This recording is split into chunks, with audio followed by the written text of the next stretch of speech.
nhớ rồi bà thia nó cái cái nhiều nên xí tàu chỉ nên xí luôn nữa nên ít lần gì nhẹ ít lần chỉ nên xí tàu là nên xí luôn nên muốn nên chỉ nên ở chỗ xí luôn thì chỉ ta li ba có một chỉ cái chỗ luôn nhẹ thì để chẳng tới cái chỗ luôn giờ li có chỉ nên thế nào nên luôn nên thì li rồi nên xí luôn thảo vào chỗ phố có mong đồ nên có hai đứa có tiệc cái bỏ pa những cho li trà nhẹ li trà cái nhẹ nữa thế cái cho nữa một lần nên ít lần chủ giờ hai lũ ít lần thế lần giờ giả chỉ ít lần nữa nên ở luôn này thảo vào chỗ phố có mong đồ này còn nếu lúc này rong mua mít tu mì nhỏ mua tu mua kí hồ và em mới nuôi này bảoว่าchữ này lúcว่าchữ nàyว่าchữ luôn nàyว่าchữ hồ có mong đồ nàyว่าchữ cho cứ này còn nếu anh này nhóm một nên đại thìจะรู้หรือเรื่องหรือตัวอีอย่างนี้ว่าchữตัวรู้เป็นหนึ่งเดียวเตะเลยที่นั่นกูวันนี้เนี่ยจะกูหาลินอซื้อnóเขาว่าchữ hồ có mong đồ nàyก็chỉ nhỏ là nó bao giờก็สิ่งนี้รู้ในคือที่ทว่าจะผมก็มองตรงนี้นะ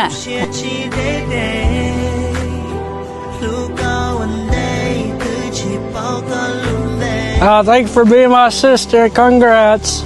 If you need money, just ask. Don't be a douche. But if you need money, just ask. Pause, Steven. Congrats to you and your EAs for finally getting married. I'm happy for you guys. And may God bless you. Hopefully you guys have kids sooner than later.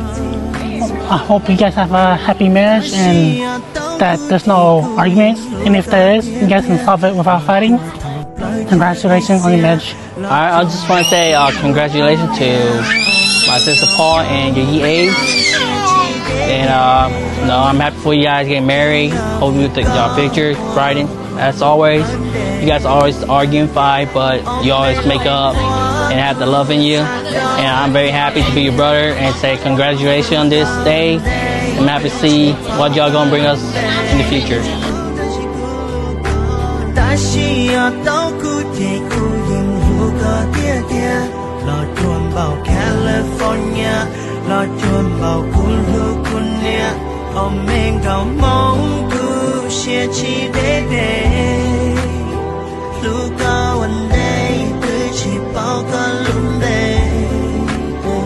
Good luck, Paul and Uncle Ace. When I was a baby, they used to play with me. Those are my favorite memories. I love you. I just want to say congrats to your EAs here, Paul. You know, I finally got it. Finally married. Nothing but love and hope y'all happy forever. Congrats, man. 你個 anniversary July 4th celebrate 係用嘢。 First of all, I just want to say congrats to my now your EAs and my sister Paul. Paul has always been like someone I looked up to ever since I was little, so she's always taken care of me, and it's been amazing to see her growth and her determination through life and everything. And as for your EAs, I've also known him. He took care of me when I was little as well, and it's been so amazing to have him take care of me and my siblings, and just to have him as a Yergi now. Hey, your EAs, I have a shop for you. I need to come find you. Alright, congratulations, your EAs and yeah, Pa. Hopefully, relationship nó mù có nhà vấn đề chứ thì nãy tình mà lúc này nãy tôi học là sĩ của lúc này thì sĩ một cái không gì nữa. Alright, congratulations.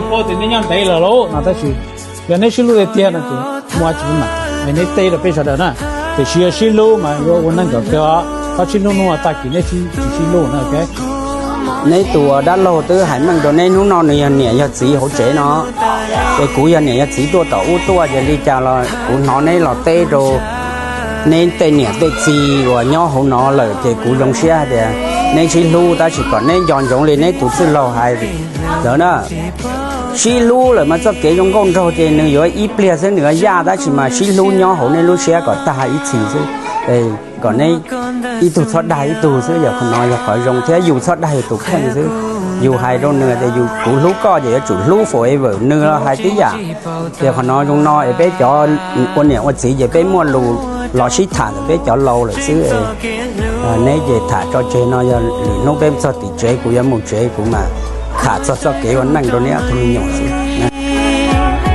thao cu tàu bong cây cu nia nụ ca oa tu nên còn cha xóa nụ cu chính thái cha cu yo oa chi dòng đâu có yo tha tu cu lu tia tu cu mo chi cha tu cu sai mu ta li tha tu kun chai la hậu lun này vì cho cái lưu chỉ bao ta kia có yo tha tu hậu cu ra đàn này tu cu sai lòng đó mu cho nụ ca sa mua cho cái trong du cho cái lưu yêu chỉ tu cu yo